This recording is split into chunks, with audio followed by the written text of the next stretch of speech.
Hi everyone, this is Jessica, your Pampered Chef consultant. I am making I'm making a keto shepherd's pie. So I'm making it a little differently, and I'm using my Pampered Chef items that I always use in my kitchen. Okay, so I already started the hamburger. I used my mix and chop to get that started, and I used my food chopper to do my peppers and my red and green peppers. Let me grab it. I just washed it. I did this earlier. If you've been following me, it's in one of my videos. So I used the food chopper. This is great for chopping onions and peppers and nuts and things. And then I used my mix and chop to grind up the hamburger in there to cook it. And I added the red and green peppers in there already. It smells really good. So it's just about done. And I had already chopped up some bacon from this morning. I prepped that earlier, and I have my, I used my salad choppers. You can use this for chicken, vegetables, lettuce, bacon, so that's great, and it has a little lock in there for storing, makes it simple. So I'm going to go ahead and add my bacon in there too, swish that around. And then I already prepped, as you can see, I always love using my prep bowls to get everything ready for easy, just to put everything together easily. So in here I have chili powder, cumin, oregano, salt, pepper, some chili. So we're just going to put that in there evenly. And then earlier, Bella cracked me 3 eggs and stirred it with our little mini whisk. I love this. It's so cute. It's great for drinks. It's great for making sauces and little things. It really mixes well. It gets the clumps out very quickly. I'm going to go ahead and add the 3 eggs. Some great protein right here. There's a lot of vegetables in this meal already. I usually would add an enrichable, either pea protein or the fiber. You can't taste them, and your family has no idea that you're adding extra good stuff in your meal. But this meal has quite a bit of good stuff in it already, so I'm not going to. Oh, this smells so good. You can see that?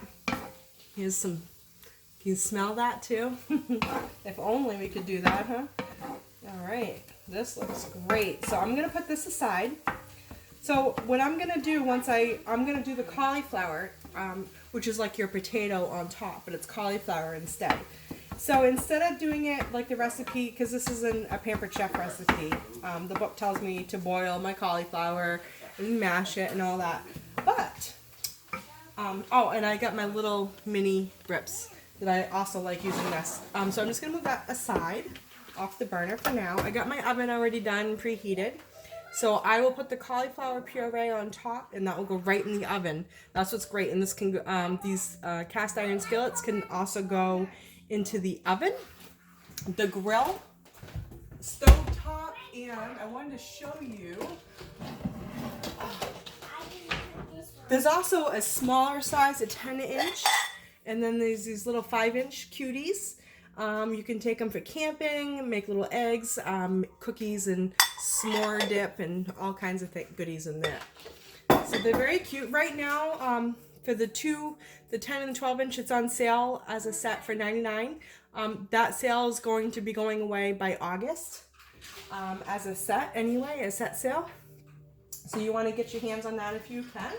So I'm going to go ahead and bring you closer to show you my cooking blender here. I'm going to move you around the kitchen.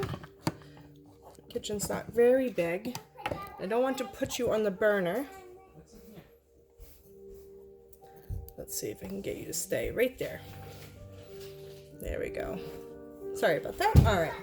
So here's our cooking blender. This is amazing. I use this all the time. It's glass, and it's got some great blades on here, and it runs like there's a motor. There is a motor on it. It's very powerful. So tonight I'm gonna use the puree part and make sure I have it plugged in. I did. I made a smoothie for Bella earlier, and I have my smoothie adapter because I made a small one just for her. And it comes with a cup and all that also. So I'm gonna put my wet ingredients in first. So this is heavy cream. And then I'm going to put, I think that's 3 tablespoons of butter. It's winter time. What? And all I did was take, this is a whole head of cauliflower, and I didn't really have to do much. I just broke it all apart and just took off any, let me make sure I got all the paper off the butter, because that would be like me to do something like that. Anybody else? All right. So we can go ahead and just get all that in there. We'll try not to fully dump it, because knowing me, I'll make a big mess. Something is popping out of the ground. So that cauliflower head was pretty big, so we don't need to use it right to the top. Sometimes they're not as big. They're always different sizes. Just to be safe, there's a line right here where you're supposed to go, so I don't want to go past that line. I have cheese to add in, but I'm going to add it in after it's all hot. I don't want to add it in now. Alright, so I'm going to turn this on, and it lights up. Okay, and we're going to turn it to heated puree. And all I do is hit the start. And what that's going to do is it's going to heat up, and it's going to grind at the same time. And it'll just keep doing that until it's done.